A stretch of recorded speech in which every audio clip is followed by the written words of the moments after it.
is clear about your obligation and the Senate's to consider a nominee to the court. Vice President Biden, you say that this is an effort by the president and Republicans to jam through an appointment and what you call an abuse of power. My first question to both of you tonight: why are you right in the argument you make and your opponent wrong? And where do you think a Justice Barrett would take the court?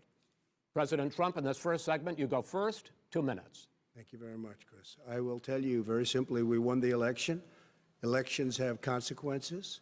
We have the Senate, we have the White House, and we have a phenomenal nominee, respected by all, top academic, good in every way, In fact, some of her biggest endorsers are very liberal people from Notre Dame and other places. So I think she's going to be fantastic. We have plenty of time, even if we did it after the election itself. I have a lot of time after the election, as you know. So I think that she will be outstanding. She's going to be as good as anybody that has served on that court. We really feel that. We have a professor at Notre Dame, highly respected by all, said she's the single greatest student he's ever had. He's been a professor for a long time at a great school. And we won the election, and therefore we have the right to choose her. And very few people knowingly would say otherwise. And by the way, the Democrats, they wouldn't even think about not doing it. If they had, the only difference is they'd try and do it faster. There's no way they would give it up. They had Merrick Garland, but the problem is they didn't have the election, so they were stopped. And probably that would happen in reverse also. Definitely it would happen in reverse. So we won the election, and we have the right to do it, Chris. President Trump, thank you. Same question to you, Vice President Biden. You have 2 minutes. Well, first of all, thank you for doing this, and looking forward to this, Mr. President. Thank you, Joe. The American people have a right to have a say in who the Supreme Court nominee is, and that say occurs when they vote for United States senators and when they vote for the President of the United States. They're not going to get that chance now because we're in the middle of an election already. The election has already started. Tens of thousands of people have already voted. And so the thing that should happen is we should wait. We should wait and see what the outcome of this election is, because that's the only way the American people get to express their view is by who they elect as president and who they elect as vice president. Now, what's at stake here is the president's made it clear he wants to get rid of the Affordable Care Act. He's been running on that, he ran on that, and he's been governing on that. He's in the Supreme Court right now trying to get rid of the Affordable Care Act, which will strip 20 million people from having insurance, health insurance now, if it goes into court. And the justice, and I have nothing, I'm not opposed to the justice, she seems like a very fine person. But she's written before she went on the bench, which is her right, that she thinks that the Affordable Care Act is not constitutional. The other thing that's on the court, and if it's struck down, what happens? Women's rights are fundamentally changed. Once again, a woman could be pay more money because she has a pre-existing condition of pregnancy. They were able to charge a woman more for the same exact procedure a man gets. And that ended when we, in fact, passed the Affordable Care Act. And there's 100 million people who have pre-existing conditions, and they'll be taken away as well. Those pre-existing conditions, the insurance companies are going to love this. And so it's just not appropriate to do this before this election. If he wins the election and the Senate is Democrat or Republican, then he goes forward. If not, we should wait until February. All right. There aren't 100 million people with pre-existing conditions. As far as the say is concerned, the people already had their say. Okay, Justice Ginsburg said very powerfully, very strongly, at some point, 10 years ago or so, she said a president and the Senate is elected for a period of time, but a president's elected for 4 years. We're not elected for 3 years. I'm not elected for 3 years. So we have the Senate, we have a president. He's elected to the next during election. that period of time, we have an opening. I'm not elected for 3 years. I'm elected for 4 years. And the 100 million people, Joe, the 100 million people is totally wrong. I don't know where you got that number. The bigger problem that you have is that you're going to extinguish 180 million people with their private health care that they're very That's happy simply with. not true. Well, you're certainly knows going that. to socialist. Go You're ahead. going to socialist medicine. We're now into, gentlemen, we're now into open discussion. Open discussion. Open discussion. Yes, I agree. Go ahead, Vice President. Number Biden. one, he knows that what I proposed.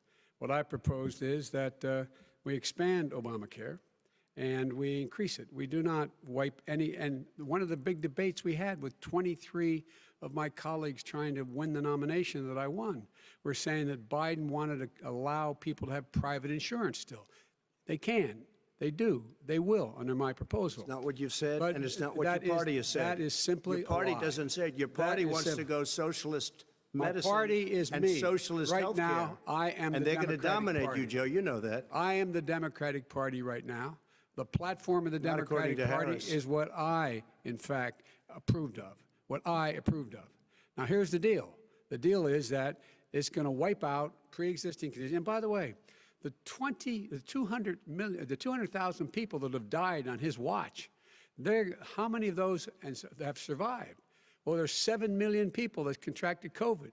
What does it mean for them going forward if you strike down the Affordable Care Act? And Joe, you've had pre-existing conditions? 308,000 military people dying because you couldn't provide them proper health care in the military. So don't tell me I'm about happy this. to talk about And this. if you were here, Look, it here's wouldn't be the deal. 200, it would be 2 million people because you were very late on the draw. You Late didn't on want the me to draw. ban China, which was heavily infected. You didn't want me to ban All right, gentlemen, Europe, which no, was heavily Mr. President, You would have Mr. been much President, later, Joe. Mr. President, much later. Mr. You're President, talking about 2 million people. You're not gonna be able to President, as shut the him up. moderator, we are going to talk about COVID in the next segment, but go ahead. Let me finish. The point is that the president also is opposed to Roe v. Wade. That's on the ballot as well in the court. And so that's also at stake right now. And so the election is already You don't know it's on begun. the ballot. Why is it on the ballot? Because Why is you it on the said ballot? It's not you're- on the ballot. It's on the ballot in the I court. don't think so. In the court. Well, There's nothing happening there. Donald, would you And you just don't be quiet know for a minute? her view on Roe v. Wade. You I don't don't know her know. view. Well, all right, let's talk. We got a lot to unpack here, gentlemen. We got a lot of time. So, on health care, and then we'll come back to Roe v. Wade. All right. Mr. President, the Supreme Court will hear a case a week after the election in which the Trump administration, along with 18 state attorneys general, are seeking to overturn That's right. Obamacare, to end Obamacare. You have spent the last... Because they want to give good health care. If I may ask my question, sir. Good health care. Over the last 4 years, you have promised to repeal and replace Obamacare, but you have never in these 4 years come up with a plan, a comprehensive plan Yes, to I have. replace Obamacare. Of course I have. Well, I got rid of the individual mandate. I'm going to give you an Excuse me. opportunity. I got rid of the individual mandate, which was a That is big not a chunk of comprehensive Obamacare. plan. That is absolutely a big thing. That was the I worst part of didn't ask you, Obamacare. sir. Chris, You're that was the debating him, worst not part me. of Obamacare. Let me ask my Well, question. I'll ask Joe. The individual mandate was the most unpopular aspect of Mr. Obamacare. I President, got rid of it. I'd like you and to, we will protect Mr. people President, with I'm the pre-existing moderator of this conditions. debate, and I would like you to let me ask my question, and then you can answer your Go ahead. question. You, in the course of these 4 years, have never come up with a comprehensive plan to replace Obamacare, and just this last Thursday, you signed a largely symbolic executive order to protect people with pre-existing conditions 5 days before this debate. So my question, sir, is what is the Trump health care plan? Fine. Well, first of all, I guess I'm debating you, not him, but that's okay. I'm not surprised. Let me just tell you something, that there's nothing symbolic. I'm cutting drug prices. I'm going with favored nations, which no president has the courage to do because you're going against big pharma. Drug prices will be coming down 80 or 90%. You could have done it during your 47-year period in government, but you didn't do it. Nobody's done it. So we're cutting health care. What about All of the pre-existing things that conditions? we've done, He has not cut insulin. health I give care. you an example. Insulin. It was destroying families, destroying people. The cost, I'm getting it for so cheap. It's like water, you want to know the truth. So cheap. Take a look at all of the drugs what we're doing, prescription drug prices. We're going to allow our governors now to go to other countries to buy drugs because When in they fact- pay just a tiny fraction. As I say, of this what is we do. open discussion. No, Let me but ask this you is about, big, this this is big stuff. Sir, you'll be happy. I'm about to pick up on one of your points to ask the Vice President, which is he points out that you would like to add a public option to Obamacare. And Yes. the argument that he makes and other Republicans make is that that is going to end private insurance. It is and not. will, if I can sorry. ask you the question, it will Not what your party says, by the way. It will end private insurance and create a government takeover of health care. It does not. It's only for those people who are so poor they qualify for Medicaid. They can get that free in most states, except governors who want to deny people who are poor Medicaid.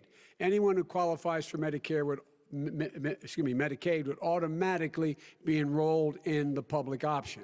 The vast majority of the American people would still not be in that option, number one. Joe, you agreed with Bernie Sanders, who's far left, on the manifesto, we call it, and that gives you socialized medicine. Look, hey, Are you saying I'm not you going to didn't listen agree? to him. The fact of the matter is, I beat Bernie Sanders. Not by much. I beat him a whole hell of a lot. I'm here much. standing facing you, old buddy. Pocahontas would have left Well, 2 I days tell early. you, You would have lost every primary All he knows how to on do is Super hurt. Tuesday. You got Look, very lucky. here's the deal. I got very lucky. I'm going to get very lucky tonight as well. And tonight I'm going to With make what? sure, because With what? here's the deal. Here's the deal. The fact is that everything he's saying so far is simply a lie. I'm not here to call out his lies. Everybody knows he's a liar. But you I just agree. want to Hey, make Joe, sure. Joe, you're the liar. I want to make sure. Graduated last in your class, not first in your class. I want to make Mr. sure. President, can you let him finish, sir? No, he doesn't know how to do that. He has, You'd be you know, surprised. you pick You'd be surprised. the Go ahead, wrong Joe. guy, Talk, the wrong Joe, night at go. the wrong time. Listen, you agreed with Here's the Bernie deal. Sanders to the The manifesto. whole idea. Let Now him- you're disavowing it. There is no manifesto, number Please one. let him speak, Mr. Number President. two. You just lost the left. Number two. You just lost the left. You agreed with Bernie Sanders on a plan Folks, that's absolutely folks, agreed do you have to, any and under that idea plan, what that's this clown's socialized, doing? They call it Mr. Medicare. Do you Mr. have any President. do? Socialized medicine. Mr. Well, I President, tell you what, he is not for any help for people needing health care. Because Bernie? because he, in fact, already has cost 10 million people their health care that they had from their employers because of his recession. Number one. Number two, yeah. there are 20 million people getting health care through Obamacare now that he wants to take it away. He won't ever look you in the eye and say that's what he wants to do. Take it away. No, I want to give Number them better three. health care at a much lower price But- because and by the way, he Obamacare doesn't is know no how. good. He doesn't know how I've to do already that. fixed it. He has never I've offered already a plan. fixed it to an extent. He has never Obamacare, done a as you single might thing. know, but probably don't. Gen- gentlemen, you is realize no if you're good, both Joe. speaking at the It's no same good, time, and it's too expensive. let the president. Go ahead, sir. Obamacare is no good. We made it better. And I had a choice to make very early on. We took away the individual mandate. We guarantee pre-existing conditions, but took away the individual true. mandate. Listen, this is the way it is. And that destroyed, that they shouldn't even call it Obamacare. Then I had a choice to make. Do I let my people run it really well or badly? If I run it badly, they'll probably blame him, but they'll blame me. But more importantly, I want to help people, okay? I said, you got to run it so well. That's what he's And I known just had a meeting with them. They said, the problem is no matter how well you run Obamacare, it's a disaster. It's too expensive, I got you. premiums I are got too it. high, and That's it what his doesn't work. peop- that's what his So people said. we do No, want to no, get no. rid of it. It's Chris, an we open want to get rid of it I and understand give it, sir, something but I have that's to. I cheaper have to and give better. you roughly equal time. Good. Please let the vice president talk. Good. He has no plan for health care. Of course we do. Please. He sends out wishful thinking. He has executive orders that have no power. He hasn't lowered drug costs for anybody. He's been promising a health care plan since he got elected. He has none, like almost everything else he talks about. He does not have a plan. He doesn't have a plan. And the fact is, this man doesn't know what he's talking about. All right. He's I have against one final question for you, Sure. Mr. Vice President.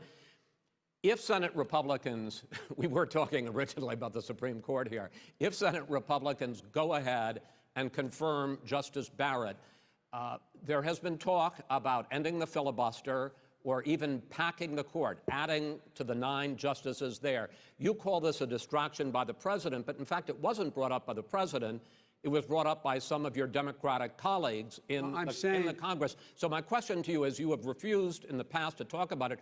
Are you willing to tell the American people tonight whether or not you will support either ending the filibuster or packing the court? Whatever position I take on that, that'll become the issue. The issue is the American people should speak. You should go out and vote.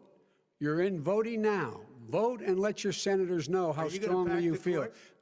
Vote now. gonna pack the Make court? sure you, in fact, let people know He doesn't wanna you're a answer the senator. question. I'm not going to answer the question Why because wouldn't you answer that because question? the question you want is to put a lot of the new question Supreme Court is justice, the radical question, left. Will you Who shut is up, on, man? Listen, who is on your list, Joe? This Who's is on your so list? Right, gentlemen, I think This we've is ended so this. He's going to pack the unpresidential. court. but We that's have not I'm not going to give a list. We have ended this segment. We're going to move on to the second segment. That was really a productive segment, wasn't it?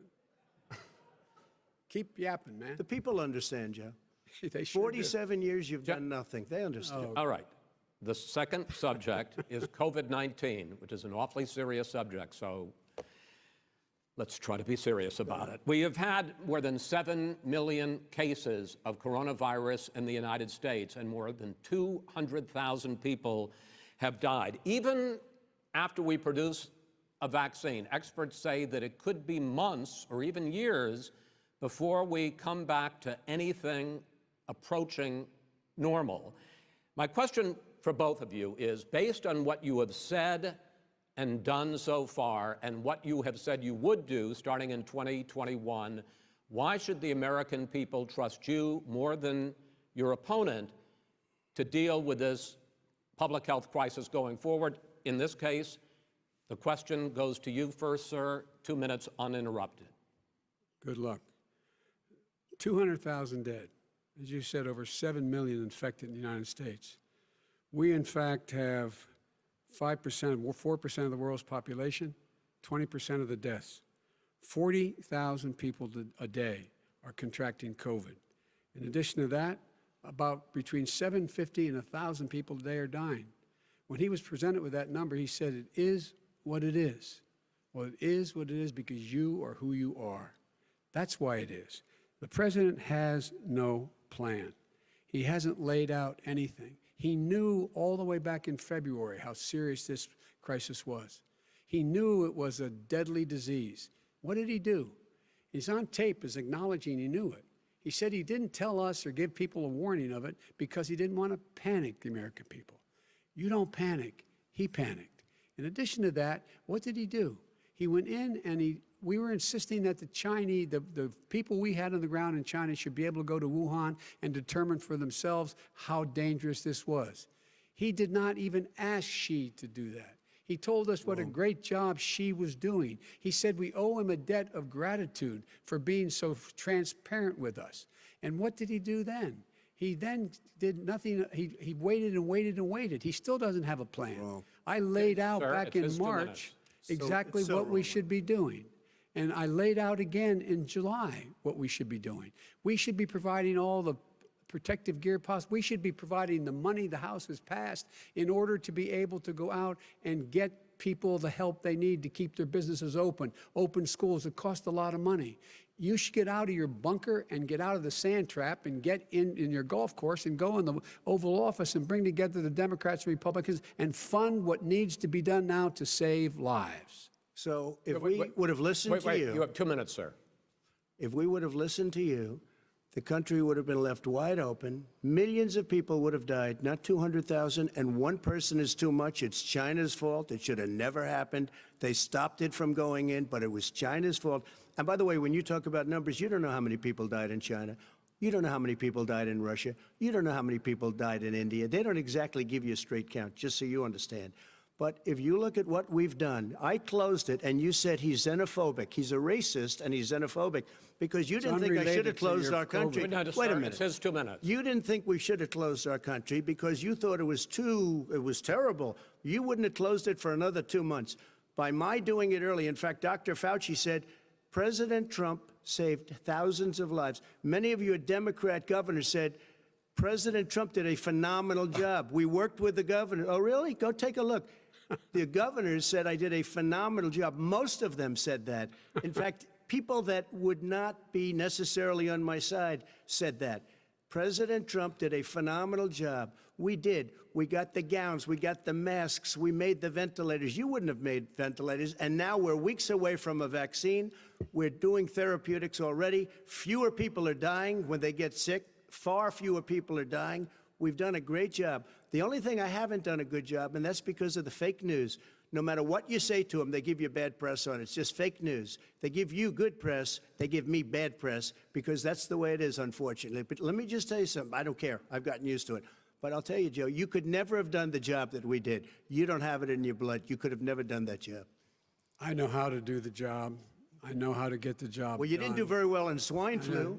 H1N1, you were a disaster. Your own chief of staff said you were a disaster. 14,000 people died, not 200,000. There was no economic recession. Sir, you made a There was no lethal recession. disease, You made a by the way. point. Let him answer And it. there was we didn't shut down the economy. This is his economy he's shut down. The reason it's shut down is because, look, you folks at home, how many of you got up this morning and had an empty chair at the kitchen table because someone died of COVID? How many of you were in a situation where you lost your mom or dad and you couldn't even speak to them? You had a nurse holding a phone up so you could, in fact, say goodbye. You would have lost far How more many people. Far more people. And, you would have been and by the way, months late. your own, You were months behind me, his Joe. own CDC director says we could lose as many as another 200,000 people between now and the end of the year. And he held up, he said, if we just wear a mask, we can save half those numbers, just a mask. And by the way, in terms of the whole notion of a vaccine, we're for a vaccine, but I don't trust him at all, nor do you. I know you don't. What we trust is a scientist. You don't we trust Dr. Johnson Fauci. & Johnson, Pfizer? And Okay, by the way, gentlemen, let me move on to questions about the future, because you both have touched on two of the questions I'm going to ask. Focusing on the future first, President Trump, you have repeatedly either contradicted or been at odds with some of your government's own top scientists. The week before last, the head of the Centers for Disease Control, Dr. Redfield, said it would be summer before the vaccine would become generally available to the public. You said that he was confused and mistaken. Those were your two words. Yeah. But Dr. Slaoui, the head of your Operation Warp Speed, has said exactly the same thing. Are they both wrong? Well, I've spoken to the companies, and we can have it a lot sooner. It's a very political thing because people like this would rather make it political than save lives. God. It is a very political thing. I've spoken to Pfizer. I've spoken to all of the people that you have to speak to. We have great Moderna, Johnson & Johnson, and others. They can go faster than that by a lot. Become very political because the left, or I don't know if I call them left, I don't know what I call them. So you're suggesting that the head of your Operation Warp Speed, Dr. Slaoui... I disagree with him. Yeah, no, I disagree with both of them. And he didn't say that. He said it could be there, but it could also be much sooner. I had him in my office 2 days ago. He talked about the summer, sir, before it's generally available, just like He Dr. said it's a Redfield. possibility that we'll have the answer before November 1st. It could also I'm be talking about after when it's that. generally available, not when it Well, will we're be. going to deliver it right away. We have the military all set up. Logistically, they're all set up. We have our military that delivers soldiers, and they can do 200,000 a day. They're going to be This delivering is the the same vaccine. man It's who all told set you up. by Easter this would be gone away. By the warm weather, it'd be gone. Miraculous, like a miracle. And by the way, maybe you could inject some bleach in your arm, and that would take care of it. This is the same man. That was said sarcastically, and you know that. That was said sarcastically. And so here's the deal. This man is talking about a vaccine. Every serious company is talking about maybe having a vaccine done by the end of the year. But the distribution of that vaccine will not occur until sometime beginning or the middle of next year to get it out, if we get the vaccine. And pray God we will. Pray God we will. Mr. Vice President, I want to pick up You'll have on the that. vaccine I sooner want to than pick that. up on this question, though. You say the public can trust the scientists, but they can't trust President Trump. In fact, you said that again tonight. Your running mate, Senator Harris, goes further, saying the public health experts, quote, will be muzzled, will be suppressed. Given the fact that polls already show that people are concerned about the vaccine and are reluctant to take it, are you and your running mate, Senator Harris, contributing to that fear? No more than the question you just asked him. You pointed out. He puts pressure and disagrees with his own scientists. But you're saying Everybody you can't, or knows. Senator And Harris is saying no, you can't trust the scientists. No, you can trust the scientists. She didn't say that. You can't trust She said the public health Did say experts, that. quote, will be muzzled, will be suppressed. Well, that's what he's going to try to do. But there's millions of scientists, there's thousands of scientists out there, like here at this great hospital, that don't work for him. Their job doesn't depend on him. That's not, they're the people, and by the way. I spoke to the and scientists that are in charge. By the way. They will have the vaccine very soon. Let him finish. Do you believe for a moment what he's telling you in light of all the lies he's told you about the whole issue relating to COVID. He still hasn't even acknowledged that he knew this was happening, knew how dangerous it was going to be back in February, and he didn't even tell you. He's on record as saying it. He panicked or he just looked at the stock market, one of the two, because guess what? A lot of people died, and a lot more are going to die unless he gets a lot smarter, a lot quicker. So, Mr. President? Did you use the word smart? So you said you went to Delaware State, but you forgot the name of your college. You didn't go to Delaware State. You graduated either the lowest or almost the lowest in your class. Don't ever use the word smart with me. Don't ever use that word. Oh, give me a break. Because you know what? There's nothing smart about you, Joe. 47 years, you've done nothing. Let's have this debate. And if you would have had, let me just tell you something, Joe. No, if you would have had the charge of what I was put through, I had to close the greatest economy in the history of our country. And by the way, now it's being built again. See, and it's We're going to going get up to the fast. economy in the next segment, sir. Okay. It's going up fast. Okay. Look forward to When it comes to how the virus has been handled so far, the two of you have taken very different approaches, and this is going to affect how the virus is handled going forward by whichever of you ends up becoming the next president. I want to quickly go through several of those. Reopenings. Vice President Biden, you have been much more reluctant than President Trump about reopening the economy and schools. Why, sir? Because he doesn't have a plan. If I were running, I know what the plan is. You've got to provide these businesses the ability to have the money to be able to reopen with the PPE as well as with the sanitation they need. You have to provide them plastic. Tell that to Nancy Pelosi. Well, he's just shush for a minute. Tell it to Nancy Pelosi. And Schumer, by the way, Chuck. Nancy Pelosi and Schumer, they have a plan. He won't even meet with them. The Republicans won't meet with him in the Senate. And he sits in his golf course. And I mean, literally, think about it. You probably play more than I do, Joe. What about this question of reopenings and the fact? Well, he wants to shut down this country, and I want to keep it open. And we did a great thing by shutting it down. Wait a minute, Joe. Let me shut you down for a second, Joe, just for 1 second. He wants to shut down the country. We just went through it. We had to because we didn't know anything about the disease. Now we found that elderly people with heart problems and diabetes and different problems are very, very vulnerable. We learned a lot. Young children aren't. Even younger people aren't. We've learned a lot. But he wants to shut it down.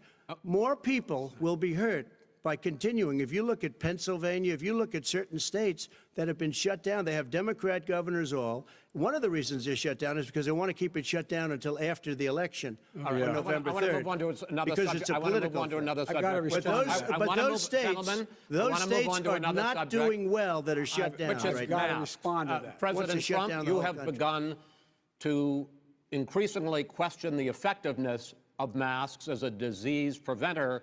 And in fact, recently you have cited the issue of waiters touching their masks and touching plates.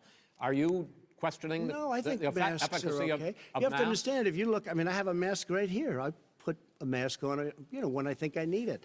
Tonight, as an example, everybody's had a test, and you've had social distancing and all of the things that you have to. But I wear masks when needed. When needed, I wear masks. Okay, let me ask. I don't wear masks like him. Every time you see him, he's got a mask. He could be speaking 200 feet away from it. He shows up with the biggest mask I've ever seen.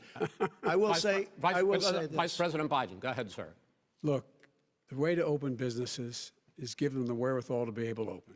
We provided money. The Congress. But I was asking you, sir, about masks. Well, masks make a big difference. His own head of the CDC said if we just wore masks between now, everybody wore masks in social distance between now and January, we'd probably save up to 100,000 lives.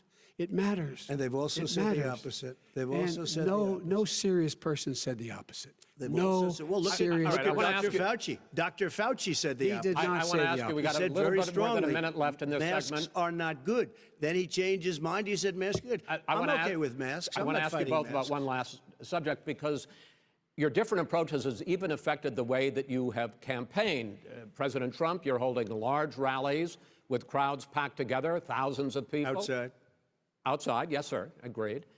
Vice President Biden, you are holding much smaller events with... Because nobody will show up. People with... Well, it's true. Nobody shows up to his rallies. All right. In any case, why you holding the big rallies, why you not? You go first, sir.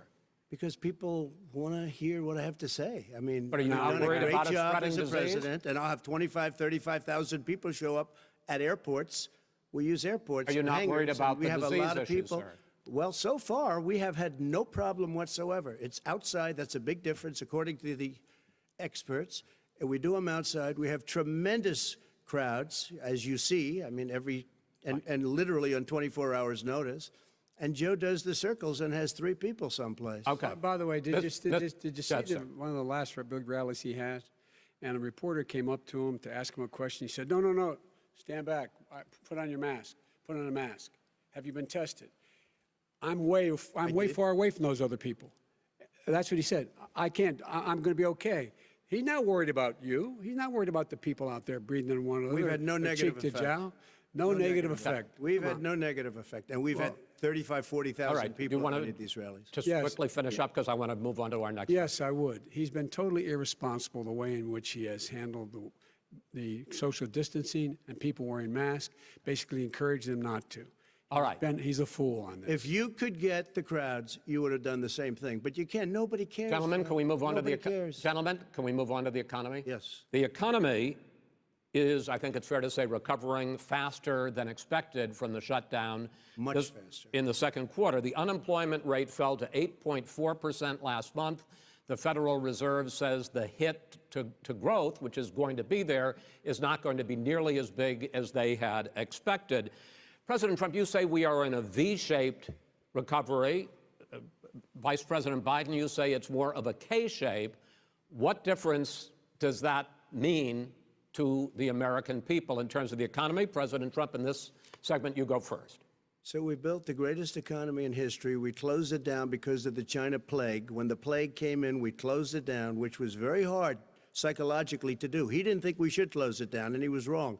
And again, 2 million people would be dead now instead of still 204,000 people is too much. One person is too much. Should have never happened from China. But what happened is we closed it down, and now we're reopening, and we're doing record business. We had 10.4 million people in a 4-month period that we've put back into the workforce. That's a record the likes of which nobody's ever seen before. And he wants to close down he will shut it down again. He will destroy this country. You know, a lot of people, between drugs and alcohol and depression, when you start shutting it down, you take a look at what's happening at some of your Democrat-run states where they have these tough shutdowns. And I'm telling you, it's because they don't want to open it. One of them came out last week. You saw that. Oh, we're going to open up on November 9th. Why November 9th? Because it's after the election. They think they're hurting us by keeping them closed. They're hurting people. People know what to do. They can social distance. They can wash their hands. They can wear masks. They can do whatever they want. But they got to open these states up. When you look at North Carolina, when you look, and these governors are under siege, Pennsylvania, Michigan, and a couple of others, you got to open these states up. It's not fair. You're talking about almost, it's like being in prison. And you look at what's going on with divorce, look at what's going on with alcoholism and drugs. It's a very, very sad thing. And he'll close down the whole country. This guy will close down the whole country and destroy our country. Our country is coming back incredibly well, setting records as it does it. We don't need somebody to come in and say, let's shut it down. All right. Your 2 minutes, sir. We're now moved to you. As I said, posing the question, the president says it's a V-shaped recovery. You say it's a K-shaped recovery. What's the difference? The difference is millionaires and billionaires like him in the middle of the COVID crisis have done very well. Billionaires have made another $300 billion because of his profligate tax proposal, and he only focused on the market. But you folks at home, you folks living in Scranton and Claymont and all the small towns and working class towns in America, how well are you doing? This guy paid a total of $750 in taxes. Sir, wait, no, sir, it's his wrong Yeah, I understand. You've agreed to the 2 minutes, so please let him have it. Do I get my time back? The fact is that he has, in fact, worked on this in a way that he's going to be the first president of the United States to leave office having fewer jobs in his administration than when he became president. Fewer jobs than when he became president. First one in American history. Secondly, the people who have lost their jobs are those people who have been on the front lines, those people who have been saving our lives, those people who have been out there dying, people who've been putting themselves in the way to make sure that we could all try to make it. And the idea that he is insisting that we go forward and open when you have almost half the states in America with a significant increase in COVID deaths and COVID cases in the United States of America. And he wants to open it up more. Why does he want to open it up? Why doesn't he take care of the American? You can't fix the economy until you fix the COVID crisis. And he has no intention of doing anything about making it better for you all at home in terms of your health and your safety. Schools, why aren't schools open? Because it costs a lot of money to open them safely. You know, they were going to give, his administration was going to give the teachers and school students masks. And then they decided, no, couldn't do that because it's not a national emergency. Not a national emergency. They've done nothing to help small businesses. Nothing. They're closing. 1 in 6 is now gone. He ought to get on the job and take care of the needs of the American people so we can open safely. All right. Your time is up, sir. Well, we are going to get to... I have to respond to that. Well, you both had 2 minutes, sir. Excuse me, he made a statement.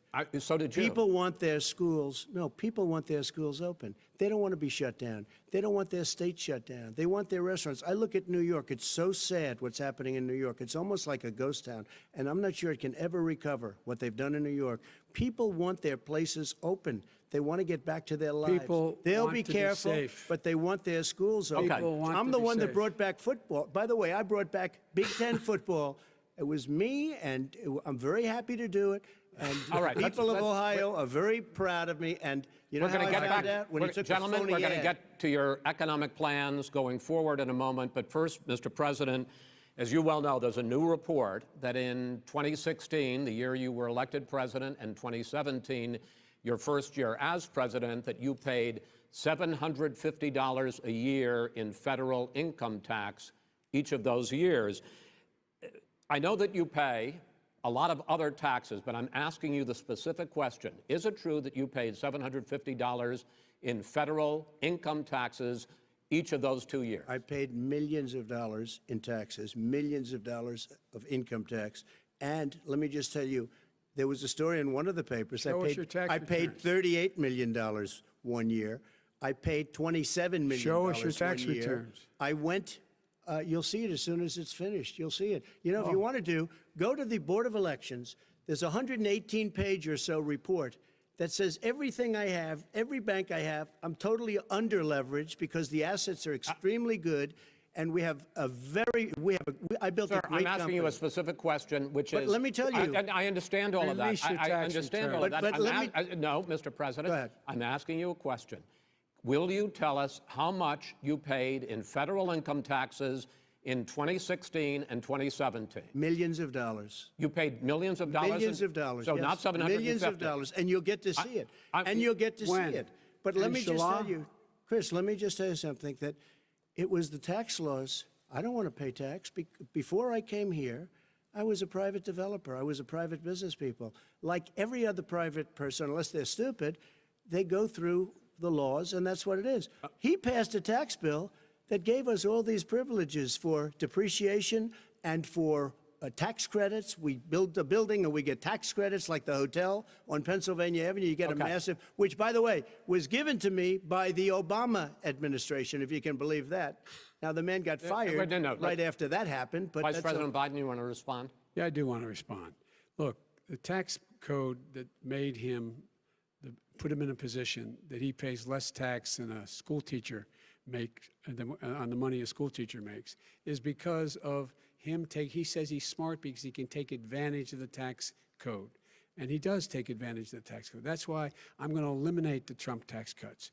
And I'm going to eliminate those tax cuts and make sure that we invest in the people who, in fact, need the help.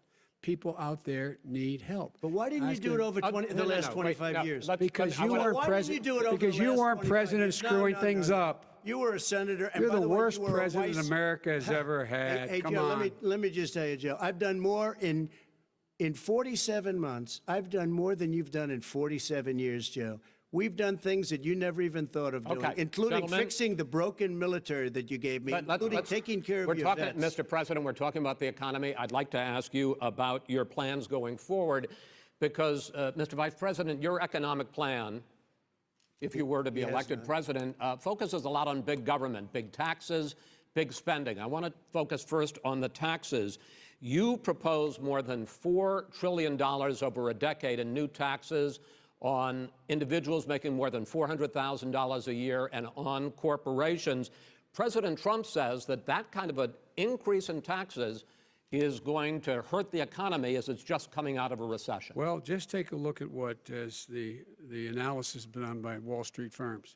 Points out that my economic plan would create 7 million more jobs than his in 4 years, number one. And number two, it would create an additional $1 trillion in economic growth because it would be about buying American. That we're going to make this federal government spend $600 billion a year on everything from ships to steel to buildings and the like.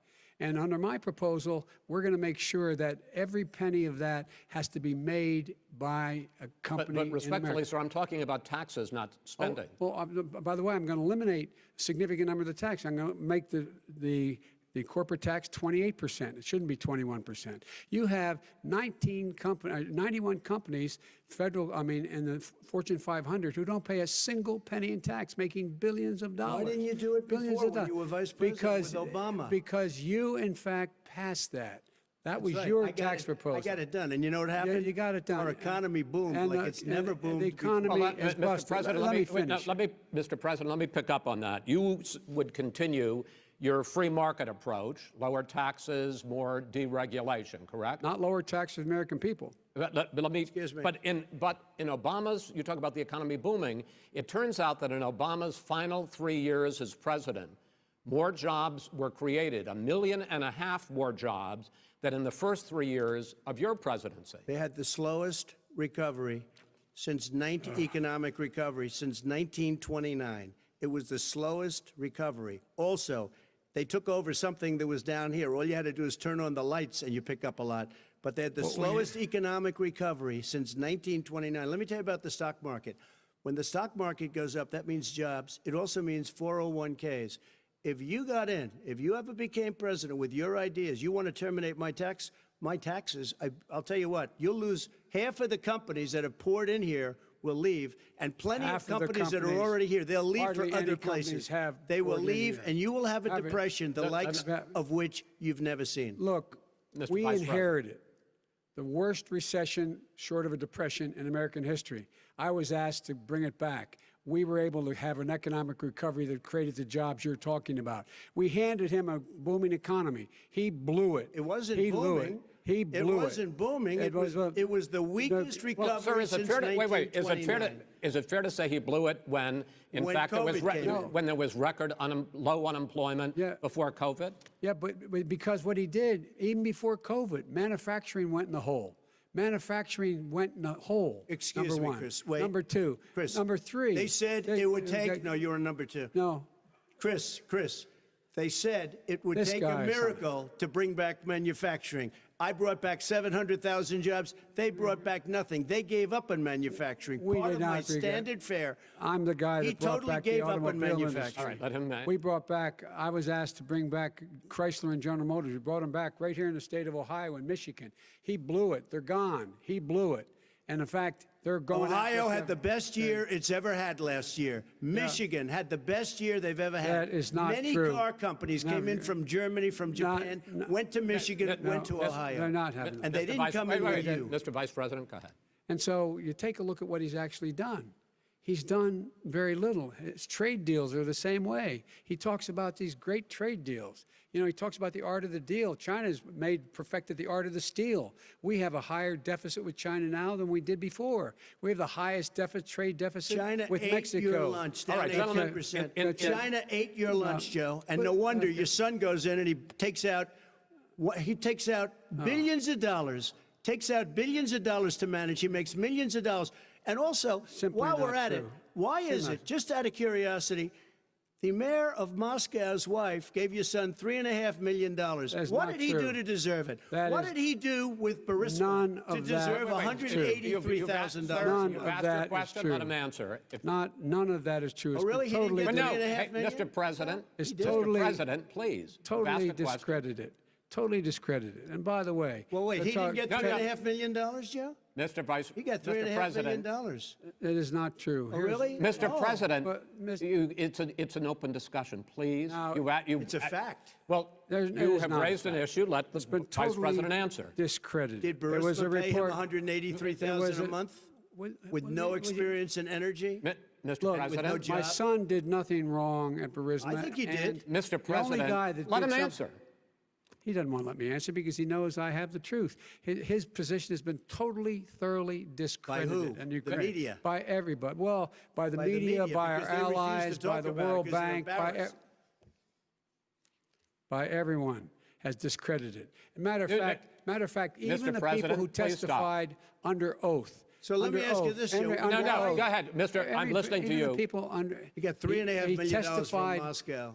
He testified under oath in his administration, said, I did my job and I did it very well. Oh, I really? did it I'd like to know honorably. who they are. Well, I'll give you the list I'll of the fire people who them. testified. No, go ahead, sir. Sure, you've already fired most of them because they did a Some good because job. some people don't do a Well, good here's job.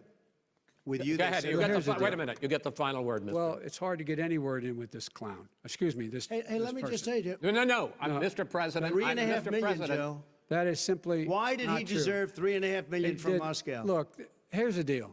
We want to talk about families and ethics.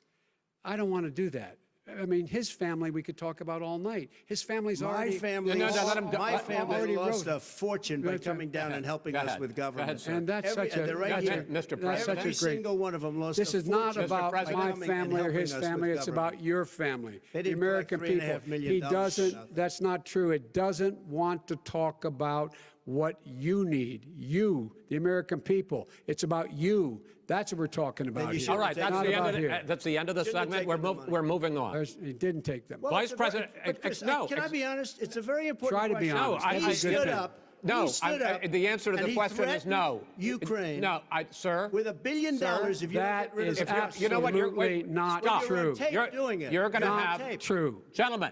Is- Chris, I hate to raise my voice, he's but it on seems tape. to be. Why should I be different than the two of you? So here's the Got a deal. good point. We have 6 segments. We have ended that segment. We're going to go to the next segment. In that segment, you each are going to have 2 uninterrupted moments. In those 2 uninterrupted minutes, Mr. President, you can say anything you want. I'm going to ask a question about race, but if you want to answer about something else, go ahead. But I think that the country would be better served if we allowed both people to speak with fewer interruptions. I'm appealing to you, sir, to do that. Well, and him too. Well, frankly, you've been doing more interrupting Well, that's than all he right, has. but he does plenty. Well, less than, sir, less there's than, plenty. no, less than you have. Let's please continue on. The issue of race. Vice President Biden, you say that President Trump's response to the violence in Charlottesville 3 years ago, when he talked about very fine people on both sides, was what directly led you to launch this run for president. Oh, yeah, sure. President Trump, you have often said that you believe you have done more for Black Americans than any president, with the possible exception of Abraham Lincoln. My question for the two of you is, why should voters trust you rather than your opponent to deal with the race issues facing this country over the next 4 years? Vice President Biden, you go first. It's about equity and equality. It's about decency. It's about the Constitution. And we have never walked away from trying to require equity for everyone, equality for the whole of America. But we've never accomplished it. But we've never walked away from it like he has done. It is true. The reason I got in the race is when those people, close your eyes, remember what those people look like coming out of the fields carrying torches, their veins bulging, just spewing anti-Semitic bile, and accompanied by the Ku Klux Klan. A young woman got killed. And they asked the president what he thought. He said there were very fine people on both sides. No president has ever said anything like that. It is who's Now, who minutes, sir. second point I'd make to you is that when Floyd was killed, when Mr. Floyd was killed, there was a peaceful protest in front of the White House. What did he do? He came out of his bunker, had the military use tear gas on him so he could walk across to a church and hold up a Bible. And then what happened after that? The bishop of that very church said that it was a disgrace. The general who was with him said all he ever wants to do is divide people, not unite people at all. This is a president who has used everything as a dog whistle to try to generate racist hatred, racist division. This is a man who, in fact, you talk about helping African Americans. 1 in 1,000 African Americans has been killed because of the coronavirus. And if he doesn't do something quickly, by the end of the year, 1 in 500 will have been killed. 1 in 500 African Americans.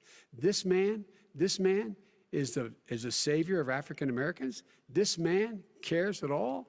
This man's done virtually nothing. Look, the fact is that you have to look at what he talks about. You have to look at what he did, and what he did has been disastrous for the African American community. So, President Trump, you have 2 minutes. Why should Americans trust you over your opponent to deal with racism? he did a crime bill, 1994, where you call them super predators, African Americans, the super predators, and they've never forgotten it. They've never forgotten it, Joe. No, sir, it's his 2 minutes. So you did that, and they call you a super predator, and I'm letting people out of jail now that you have treated the African American population community, you have treated the black community about as bad as anybody in this country. You did the 1990, and that's why, if you look at the polls, I'm doing better than any Republican has done in a long time, because they saw what you did. You call them super predators, and you've called them worse than that, because you look back at your testimony over the years, you've called them a lot worse than that. As far as the church is concerned, and as far as the generals are concerned, we just got the support of 250 military leaders and generals, total support. Law enforcement, almost every law enforcement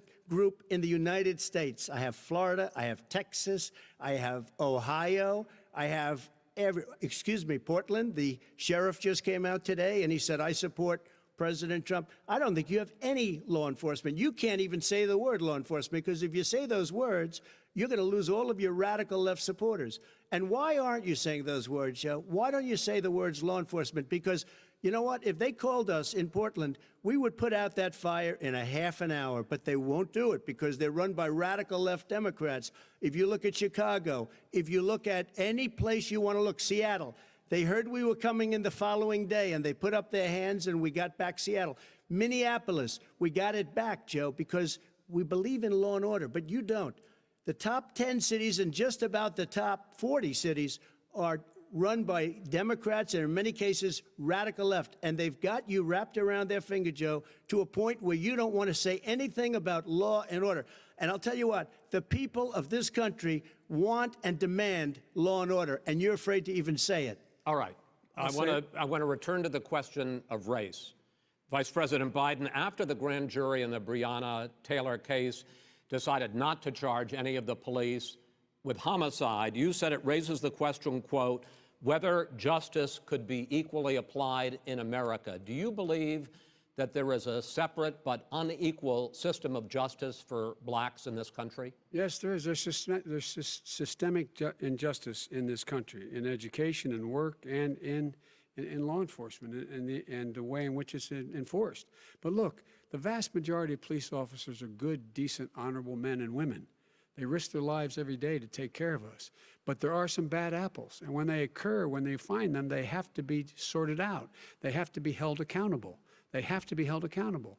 And what I'm going to do as President of the United States is call together an entire group of people at the White House, well, everything from the civil rights groups to the police officers, to the police chiefs, and we're going to work this out. We're going to work this out so we change the way in which we have more transparency in when these things happen. These cops aren't happy to see what happened to George Floyd. These cops aren't happy to see what happened to Breonna Taylor. Most don't like it. But we have to have a system where people are held accountable. And by the way, violence in response is never appropriate. Never appropriate. Peaceful protest is. Violence is never appropriate. All right. What is peaceful protest? When they run through the middle of a town and burn down your stores and kill people all over the place, that and you is say not peaceful protest? President Trump, No, it's I'm not not, asking. but you say it is. President Trump, I'd like to continue with the Yes, issue go of ahead, race. I please. promise we're going to get to the issue of law and order in a moment. Fine. This month, your administration directed federal agencies to end racial sensitivity training that addresses white privilege or critical race theory. Why did you decide to do that, to end racial sensitivity training? And do you believe that there is systemic racism in this country, sir? I ended it because it's racist. I ended it because a lot of people were complaining that they were asked to do things that were absolutely insane, that it was a radical revolution that was taking place in our military, in our schools, all over the place, and you know it, and so does everybody what else. Is radical, and he would know. What is it was radical totally about racist. racial sensitivity training? Sir? If you were a certain person, you had no status in life. It was sort of a reversal. And if you look at the people, we were paying people hundreds of thousands of dollars to teach very bad ideas and, frankly, very sick ideas. And really, they were teaching people to hate our country. And I'm not going to do that. I'm not going to allow that to happen. We have to go back to the core values of this country. They were teaching people that our country is a horrible place, it's a racist place, and they were teaching people to hate our country. And I'm not going to allow that to happen. Vice President Biden? Nobody's doing that. He's the racist. You just don't know. Here's the deal. I know a lot more about this than he does. Let him finish. The fact is that there is racial insensitivity. People have to be made aware of what other people feel like, what insults them, what is demeaning to them. It's important to people know they don't want to. Many people don't want to hurt other people's feelings, but it makes a big difference. It makes a gigantic difference in the way a child is able to grow up and have a sense of self-esteem. It's a little bit like how this guy and his friends look down on so many people. They look down their nose on people like Irish Catholics like me and grew up in Scranton. They look down on people who don't have money. They look down on people who are of a different faith. They look down on people who are a different color. In fact, we're all Americans. The only way we're going to bring this country together is bring everybody together. There's nothing we cannot do if we do it together. We can take this on and we can defeat racism in America. President Trump, sir. During the Obama-Biden administration, there was tremendous division. There was hatred. You look at Ferguson, you go to many places. Look at Oakland. Look what happened in Oakland. Look what happened in Baltimore. Look what happened. Frankly, it was more violent than what I'm even seeing now. Oh, my but Lord. The reason is that ridiculous. the Democrats that run these cities ridiculous. don't want to talk like you about law and order. Violent and you crime, still haven't mentioned. violent Are you crime. in favor of law and order? I'm in favor of law. You follow it. Are you in favor of law and order? Go yes, ahead, I'm say in it. favor. You Everybody's asked a in favor question, of let him finish. Law and order. Law and order. Let him answer. Law and order with justice, where people get treated fairly. Okay. And the fact of the matter is, violent crime went down 15% in our administration. All right. It's gone up on his watch. Went down much more in ours. All right, we're now. Mr. President, you're going to. Mr. President, every record in the Mr. book. President, you're going to be very happy because we're now going to talk about law and order. Places we had trouble were Democratic-run cities. That's exactly my question. Democratic. There has been a dramatic increase in homicides in America this summer, particularly, and you often blame that on Democratic mayors and Democratic governors, but in fact, there have been equivalent spikes in Republican-led cities like Tulsa and Fort Worth. So the question is this really a party issue? I think it's a party issue. You can bring in a couple of examples, but if you look at Chicago, what's going on in Chicago, where 53 people were shot and 8 died, shot. If you look at New York, where it's going up like nobody's ever seen anything, the numbers are going up 100, 150, 200%. Crime. It is crazy what's going on. And he doesn't want to say law and order because he can't, because he'll lose his radical left supporters. And once he does that, it's over with. But if he ever got to run this country and they ran it the way he would want to run it, our suburbs would be gone. By the way, our suburbs would be gone, and you would see problems like you've never seen. He would know a suburb unless he took a wrong turn. Oh, I know suburbs. He would not. So much I was better. Go ahead. Wait a minute. I was raised in the suburbs. This is not 1950. All these dog whistles on racism don't work anymore. Suburbs are by and large integrated. There's many people today driving their kids to soccer practice and/or to black and white and Hispanic in the same car as there have been any time in the past. What really is a threat to the suburbs and their safety is his failure to deal with COVID. They're dying in the suburbs. His failure to deal with the environment. They're being flooded. They're being burned out because his refusal to do anything. That's why the suburbs are in trouble. I do want to talk about this issue of law and order, though. And in the joint recommendation that came from the Biden-Bernie Sanders task force, you talked about, quote, reimagining policing. First of all, what does reimagining policing mean, and do you support? It means Let me, if I might finish the question. What does reimagining policing mean, and do you support the Black Lives Matter call for community control of policing? look, what I support is the police having the opportunity to deal with the problems they face. And I'm totally opposed to defunding the police officers. As a matter of fact, local police, the only one defunding in his budget calls for a $400 million cut in local law enforcement assistance. They need more assistance. They need, when they show up for a 9/11 call, to have someone with them as a psychologist or psychiatrist to keep them from having to use force and be able to talk people down. We have to have community policing like we had before, where the officers get to know the people in the communities. That's when crime went down. It didn't go up, it went down. And so we have to be engaged. That's not what they're talking about, Chris. That's not what they're talking about. He's talking about defunding the police. That is not true. He doesn't have any law Would you- support. look, He has no law enforcement That's not support. true. Almost That's nothing. Look, Oh, really? Who do you have? Name one group that supports you. Name one group that came out and supported you. Go Look, ahead. look. Think. We have time. we don't have time to do No, anything. think All right. about it. Look, Name folks, one law enforcement group that came out and I supported think, gentlemen, you. I think I'm going to take back the There aren't. moderator's I don't role, think there are any. and I want to get to another subject, which is the issue of protests in many cities that have turned violent. In Portland, Oregon, especially, we had more than 100 straight days of protests, which I think you would agree. You talk about peaceful protests. Many of those turned into riots.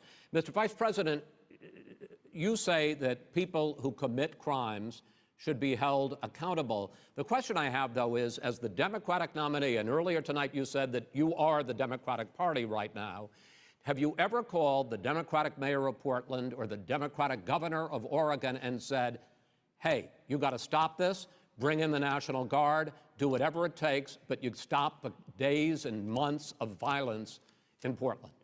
I don't hold public office now. I am a former vice president. I've made it clear in my public statements that the violence should be prosecuted. It should be prosecuted, and anyone who commits it But should you've be never prosecuted. called for the people, He's never the leader. Excuse me, sir. You have never called for the leaders in Portland and in Oregon to call Because bring in the National Guard and knock off 100 days of riots. They can, in fact, take care of it if he just stay out of the way. Look here. Oh, really? Here, Oh, really? here's the thing. I sent in the wait, I U.S. asked him a Marshals to question. get the killer No, of the young man in the middle of the street. They shot him, and for 3 days, President Trump, Portland President wouldn't do Trump, anything. I please had to send in interrupt. the U.S. Marshals. President They Trump, took care of business. Go ahead, sir. And by the way, you know, his own former spokesperson said, you know, riots and chaos and violence help his cause. That's what this is all about. I don't know who said that. I do. Who? I think Kellyanne Conway. I don't think she said that. She said that. And so here's the All right. But here's the point. Go ahead, The point sir. is that that's what he is, keeps trying to rile everything up. He doesn't want to calm things down. Instead of going in and talking to people and saying, let's get everybody together, figure out how to deal with this. What's he do? He just pours gasoline in the fire constantly, And- every single solitary Okay, time. and to end this, button up this segment, I'm going to give you a minute to answer, sir. You have repeatedly Well, wait, criticized. I have to answer his No, statement. you have His statement. repeatedly. Wait, you have just one no. second. You've been talking You back made and a forth. statement. I'm asking you. I would no, love to you know, end it. sir. I would love to end it, and you we know, if would you want to very switch seats, We would could very quickly. We could do that, but I'd I'm send no, in I'm- the National Guard. It would be over. There'd be no problem. Okay, But they good. don't want to accept the National Guard. You have repeatedly criticized the vice president for not specifically calling out Antifa and other left-wing That's right. extremist groups. But are you willing tonight to condemn white supremacists and militia groups and to say that they need to stand down and not add to the violence in a number of these cities, as we saw in Kenosha and as we've seen in Portland? Sure, are you I'm willing prepared to do specifically that, but do it? Well, I go would ahead, say, sir. I would say almost everything I see is from the left wing, not from the right wing. So what are you If saying? I'm willing to do anything. I want to see Well, peace. then do it, sir. Say it. Do it. Say it. Do you want to call him?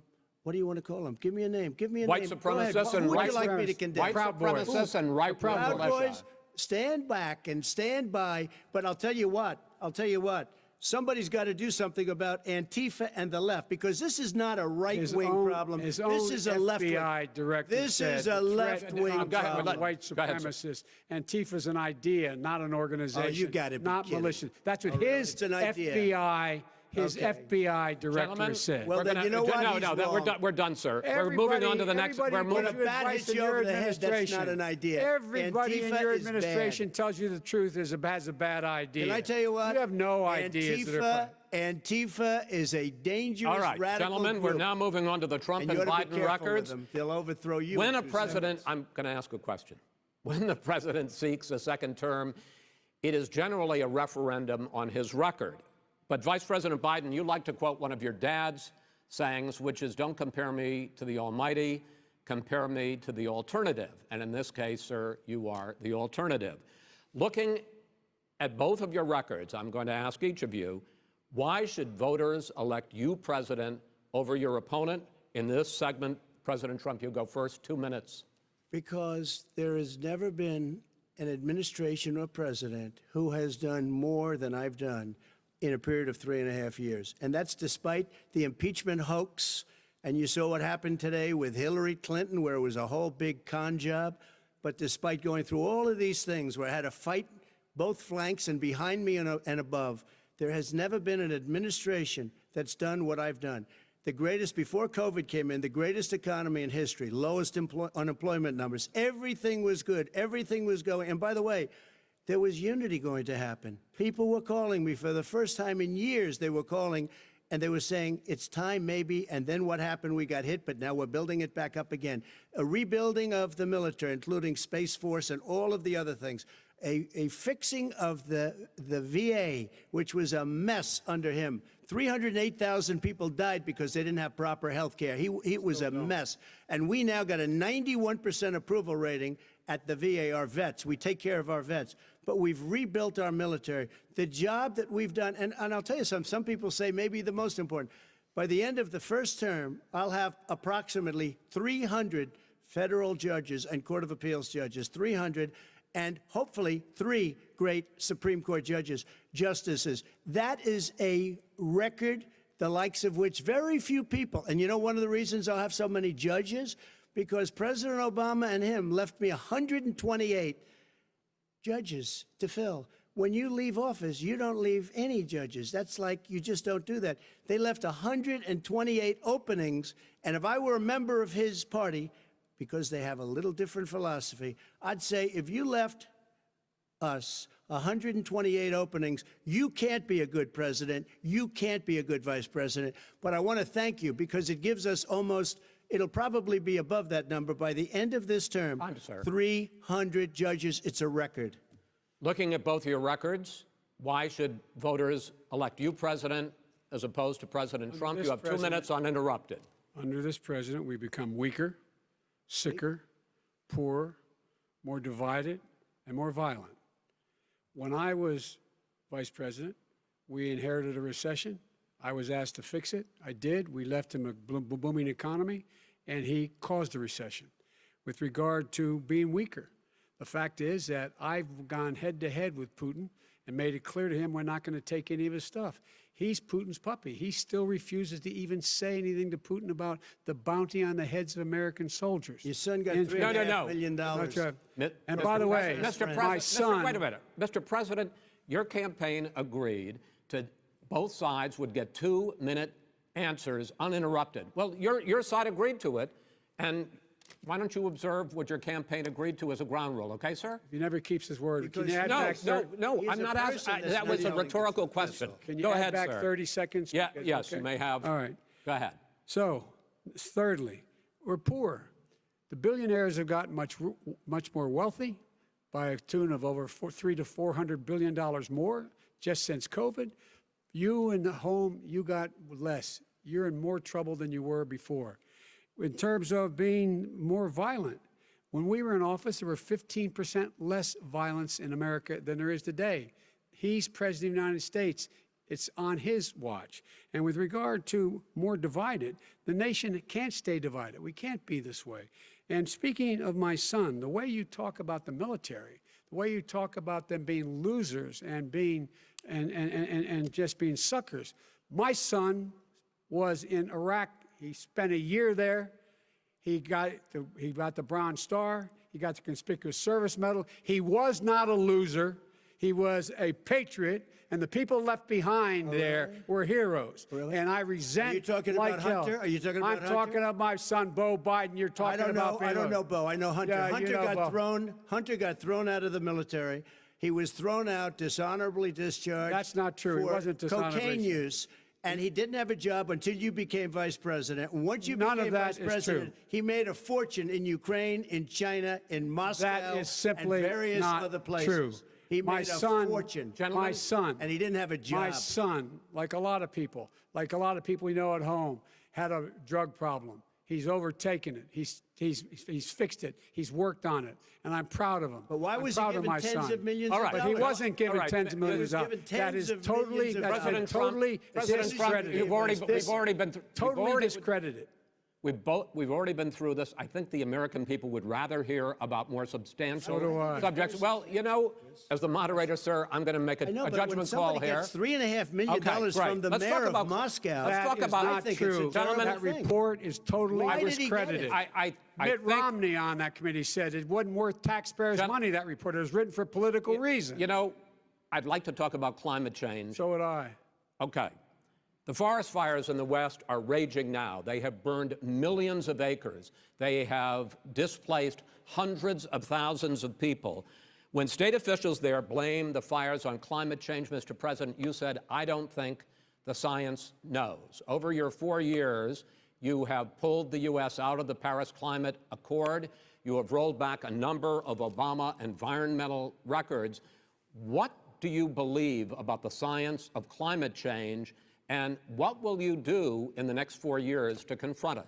I want crystal clean water and air. I want beautiful, clean air. We have now the lowest carbon. If you look at our numbers right now, we are doing phenomenally. But I haven't destroyed our businesses. Our businesses aren't put out of commission.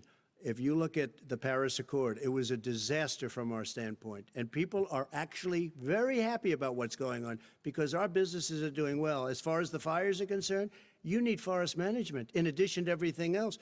The forest floors are loaded up with trees, dead trees that are years old, and they're like tinder, and leaves and everything else. You drop a cigarette in there, the whole forest burns down. You've got to have forest management. What do you You've got to have believe? cuts. What do you believe about the science of climate change, sir?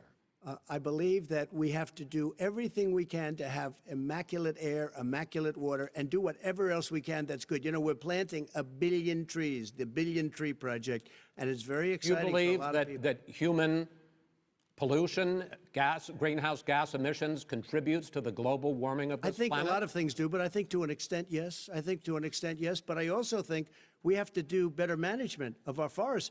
Every year, I get the call, California's burning. California's burning. If that was cleaned, if you had forest management, good forest management, you wouldn't be getting those calls. You know, in Europe, they have forest cities. They're called forest cities. They maintain their forests. They manage their forests. I was with the head of a major country.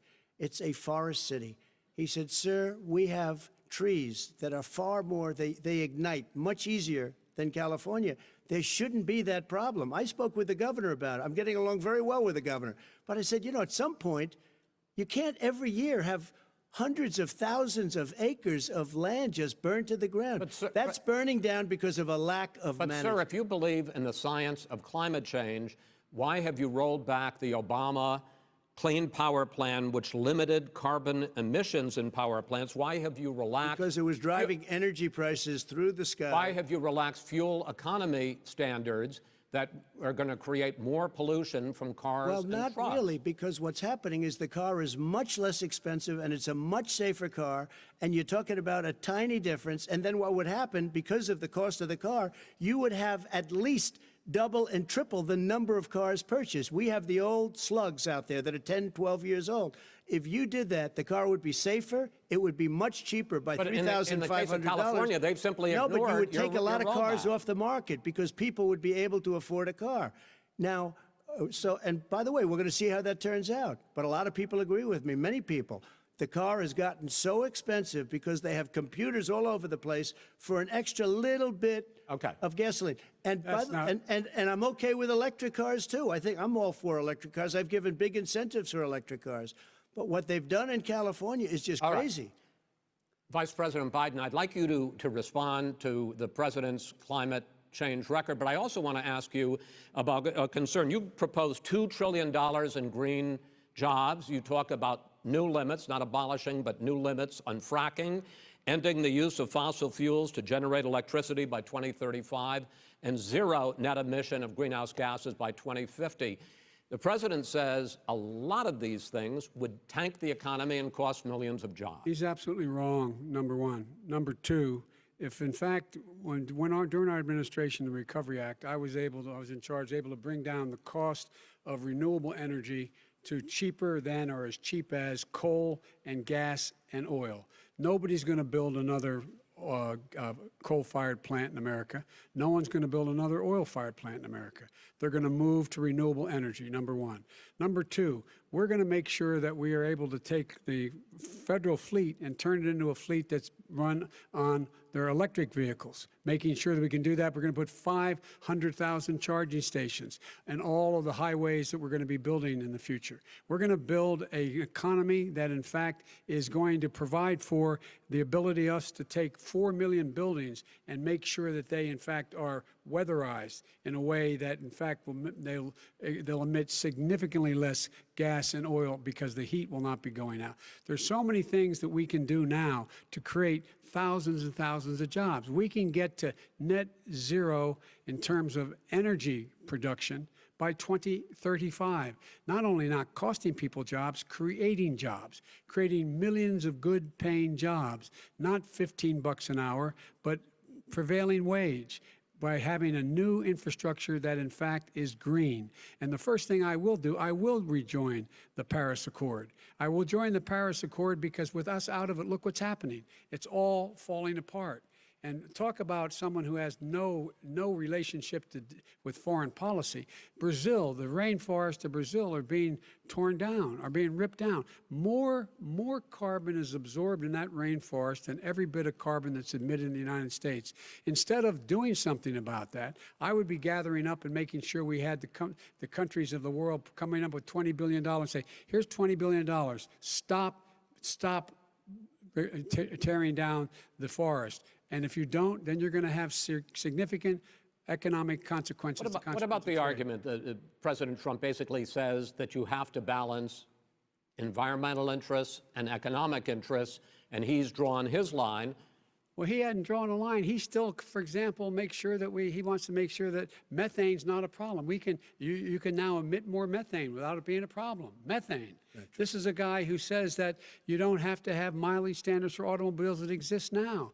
This is a guy who says that, well, the fact that it's all true. And here's the deal. He's talking about the Green New Deal, and it's not $2 billion or $20 billion, as you said. It's $100 trillion. I'm talking about where they want to rip down buildings and rebuild the building. No, it's the dumbest, most ridiculous. Where airplanes are out of business, where two-car systems are out, where they want to take out the cows too. That's not true either, right? This is a $100 trillion. Look, that's more money than our country could make in 100 years if we're going to the case. All right, let me destroy our because country. I actually wait a minute, sir. I actually have studied your plan, and it includes upgrading 4 million buildings, weatherizing 2 million homes over 4 years, building 1.5 million energy-efficient homes. So the question becomes: the president is saying, I think some people who support the president would say that sounds like it's going to cost a lot of money and hurt the economy. What it's going to do is going to create thousands and millions of jobs, good-paying jobs. But let him finish, sir. He doesn't know how to do that. $100 billion. The fact is, it's going to create millions of good-paying jobs, and these tax incentives for people to weatherize, which he wants to get rid of. It's going to make the economy much safer. Look how much we're paying now to deal with the hurricanes. By the way, he has an answer for hurricanes. He said maybe we should drop a nuclear weapon on them. They may. I never said that. At all. He did say. You made it up. And here's the deal. You make up. We are going to be in a position where we can create hard, good jobs by making sure the environment is clean and we all are in better shape. We spend billions of dollars now, billions of dollars on floods, hurricanes, rising seas. We're in real trouble. Look what's happened just in the Midwest with these storms that come through and wipe out entire sections and counties in Iowa. They didn't happen before. They're because of global warming. We make up 15% of the world's problem. We, in fact, but the rest of the world, we've got to get them to come along. That's why we have to get back into the Paris Accord. All right, gentlemen. Wait a minute, Chris. So why didn't he do it for 47 years? You were vice president. Why didn't you get the world? China sends up real dirt into the air. Russia does. India does. They all do. We're supposed to be good. And by the way, he made a couple of statements. The Green New Deal is $100 trillion, That is not not $20 my billion. plan. That's the Green well, New you want to Deal rebuild every is building. not my plan. You want to All rebuild right. every. If he knew anything wait, no, about, wait. if he knew Gentlemen? anything He made a about, statement Gentlemen? about the military. He said I said something about the military.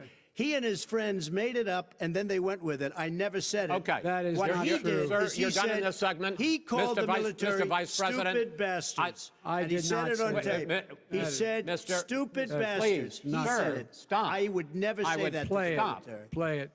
Go ahead. Mr. You're on Vice tape. President answered his final question. The final question is, I can't remember which of all his rantings. was the final question. I'm having a little trouble myself, but and about the economy and about this question of what it's going to cost. The economy. I mean, the Green New Deal and the the- idea of what your the environmental Green New changes Deal- will do. The Green New Deal will pay for itself as we move forward. We're not going to build plants that, in fact, are great polluting plants. So do you We're going to support build the Green New Deal? Pardon me? Do you support No, I don't support the Green Oh, New you Deal. don't? Oh, well, that's a you big let- statement. I That support means you the just Biden- lost the radical left. I Gone. support Oh, you the don't? Biden plan that I put forward. Okay. The Biden plan, which is different than what he calls the radical Green New Deal. All right, gentlemen, final segment, election integrity. As we meet tonight, millions of Americans are receiving mail-in ballots or going to vote early. How confident should we be that this will be a fair election, and what are you prepared to do over the next 5+ weeks, because it'll not only be to Election Day, but also counting some ballots, mail-in ballots after Election Day. What are you prepared to do to reassure the American people that the next president will be the legitimate winner of this election? In this final segment, Mr. Vice President, you go first. Prepared to let people vote. They should go to iwillvote.com. Decide how they're going to vote, when they're going to vote, and what means by which they're going to vote. His own Homeland Security Director, and as well as the FBI Director, says there is no evidence at all that mail-in ballots are a source of being manipulated and cheating. They said that. The fact is that there are going to be millions of people because of COVID that are going to be voting by mail-in ballots, like he does, by the way. He sits behind the Resolute desk and sends his ballot to Florida, number one. Number two, we're going to make sure that those people who want to vote in person are able to vote because enough poll watchers are there to make sure they can socially distance. The polls are open on time, and the polls stay open until the votes are counted. And this is all about trying to dissuade people from voting because he's trying to scare people into thinking that it's not going to be legitimate. Show up and vote. You will determine the outcome of this election. Vote, vote, vote. If you're able to vote early in your state, vote early. If you're able to vote in person, vote in person. Vote whatever way is the best way for you, because he cannot stop you from being able to determine the outcome of this election. And in terms of whether or not, when the votes are counted, and they're all counted, that will be accepted. If I win, that will be accepted. If I lose, that'll be accepted. But by the way, if in fact he says he's not sure what he's going to accept, well, let me tell you something. It doesn't matter, because if we get the votes, it's going to be all over. He's going to go. He can't stay in power. It won't happen. It won't happen. So vote. Just make sure you understand you have it in your control to determine what this country is going to look like the next 4 years. Is it going to change? Or you get 4 more years of these lies. Mr. President, 2 minutes. So when I listened to Joe talking about a transition, there's been no transition from when I won. I won that election. And if you look at crooked Hillary Clinton, if you look at all of the different people, There was no transition because they came after me trying to do a coup. They came after me spying on my campaign. They started from the day I won and even before I won, from the day I came down the escalator with our First Lady. They were a disaster. They were a disgrace to our country. And we've caught them. We've caught them all. We've got it all on tape. We've caught them all. And by the way, you gave the idea for the Logan Act against General Flynn.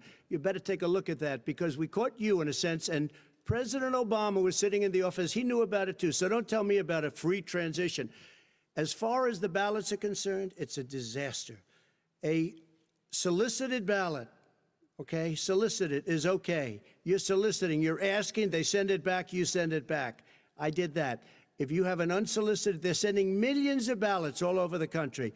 There's fraud. They found them in creeks. They found some with the name Trump, just happened to have the name Trump just the other day in a waste paper basket. They're being sent all over the place. They sent 2 in a Democrat area. They sent out 1,000 ballots. Everybody got 2 ballots. This is going to be a fraud like you've never seen. The other thing, it's nice on November 3rd, you're watching and you see who won the election. And I think we're going to do well because people are really happy with the job we've done. But you know what? We won't know. We might not know for months because these ballots are going to be all over. Take a look at what happened in Manhattan. Take a look at what happened in New Jersey. Take a look at what happened in Virginia and other places. They're not losing 2%, 1%, which, by the way, is too much. An election could be won or lost with that. They're losing 30 and 40%. It's a fraud, and it's a shame. And can you imagine where they say you have to have your ballot in by November 10th?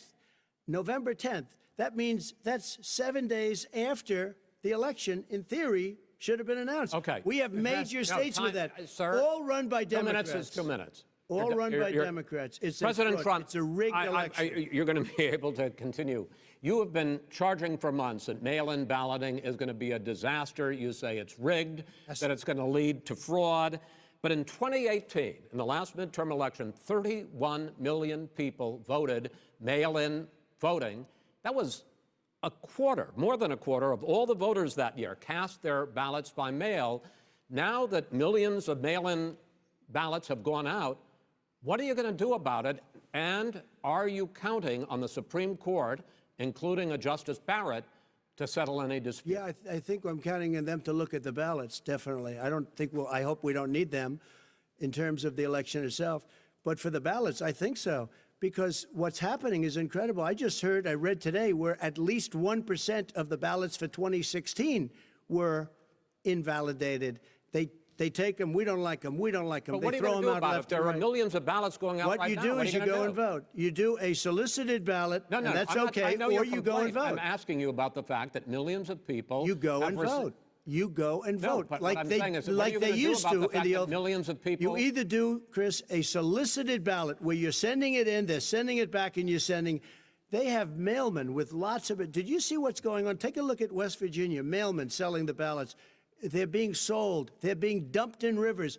This is a horrible thing for our country. There is no. This is not. There is no. This is evidence not of going to that. end well. There is Okay. no This evidence is of that. not going Vice to President end well. Biden- 5 states fact, have had go ahead, mail-in sir. ballots for the last decade or more. 5, including 2 Republican states. And you don't have to solicit the ballot. It's sent to you. It's sent to your home. What we're saying is, they're saying is that it has to be a postmark by the time, by Election Day. If it doesn't get in till the 7th, 8th, 9th, it still should be counted. He's just afraid of counting the votes because he knows You're the wrong. outcome. You're wrong. No, I want to continue with you on I this, love Vice counting the President votes. Biden. Chris, because he's so wrong when he makes in a fact, statement no, like that. excuse me, Vice President Biden, the biggest problem, in fact, over the years with mail-in voting has not been fraud historically. It has been that sizable numbers, sometimes hundreds of thousands of ballots are thrown out because they have not been properly filled out, or there is some other irregularity, or they missed the deadline. So the question I have is, are you concerned that the Supreme Court, with a Justice Barrett, will settle any dispute? I am concerned that any court would settle this because here's the deal. When you get a ballot and you fill it out, you're supposed to have an affidavit. If you didn't know, you have someone say that this is me. You should be able to, if in fact you can verify that's you before the ballot is thrown out, that's sufficient to be able to count the ballot because someone made a mistake and not dotting the correct I. Who they voted for, testify, say who they voted for, say it's you. That is totally legitimate. All right. Excuse me, Chris, when you have 80 million ballots, Gentlemen, I have a final Senate question. and swamping the system, you know it can't be done. You know it can't, and already there's been so now fraud. Mail service delivers wait a minute, gentlemen. In the 185 final million question pieces of mail a is, day. in 8 ballots. states, we can keep talking. In 8 states, disgrace. election workers are prohibited, currently by law, 8 states, from even beginning to process ballots, even take them out of the envelopes and flatten them until Election Day. That means that it's likely, because there's going to be a huge increase in mail-in balloting, that we are not going to know on election night who the winner is, that it could be days, it could be weeks. Could be months. Until we find out who the new president is. So first for you, sir, finally for the vice president, I hope neither of you will interrupt the other. Will you urge your supporters to stay calm during this extended period, not to engage in any civil unrest, and will you pledge tonight that you will not declare victory until the election has been independently certified? President Trump, you go first. I'm urging my supporters to go into the polls and watch very carefully, because that's what has to happen. I am urging them to do it. As you know, today there was a big problem. In Philadelphia, they went in to watch. They were called poll watchers, a very safe, very nice thing. They were thrown out. They weren't allowed to watch. You know why? Because bad things happen in Philadelphia, bad things. And I am urging my people. I hope it's going to be a fair election. If it's a fair election, I am 100% on board. But if I see tens of thousands of ballots being manipulated, I can't go along with that. And I'll tell you what, does that mean, from a common sense, does that mean you're going to tell your people to take to the street? It means you have a fraudulent election. You're sending out 80 million ballots. They're not equipped to. These people aren't equipped to handle it. Number one. Number two, they cheat. They cheat. Hey, they found ballots in a waste paper basket 3 days ago, and they all had the name military ballots. They were military. They all had the name Trump on them. Vice President you think Biden, that's good? Vice President Biden, final question for you. Will you urge your supporters to stay calm while the vote is counted, and will you pledge not to declare victory until the election is independently certified? Yes, and here's the deal. We count the ballots, as you pointed out. Some of these ballots in some states can't even be opened until Election Day. And if there's thousands of ballots, it's going to take time to do it. And by the way, our military, they've been voting by ballots since the end of the Civil War, in effect.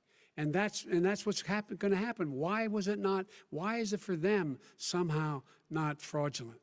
It's the same process.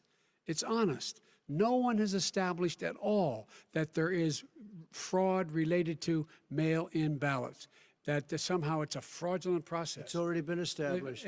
Take a look at Carolyn Maloney's race. I asked you had an opportunity to respond. Look at Carolyn Maloney. Go ahead. They have no idea what happened. Vice President Biden, go ahead. He has no idea what he's talking about. Here's the deal. The fact is, I will accept it, and he will too. You know why? Because once the winner is declared, after all the ballots are counted, all the votes are counted, that'll be the end of it. That'll be the end of it. And if it's me, in fact, fine. If it's not me, I'll support the outcome. And I'll be a president not just for the Democrats. I'll be a president for Democrats and Republicans. And this guy, I want to see an honest ballot count. Gentlemen, you say that's the end of it? This is the end of this debate? Honest ballot count. We're going to leave it there. To be continued as in more debates as we go on.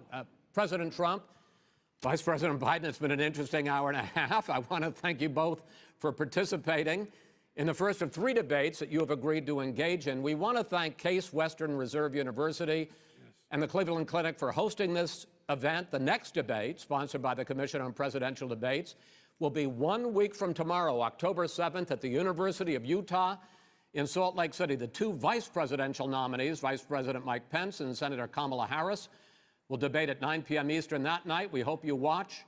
Until then, thank you and good night.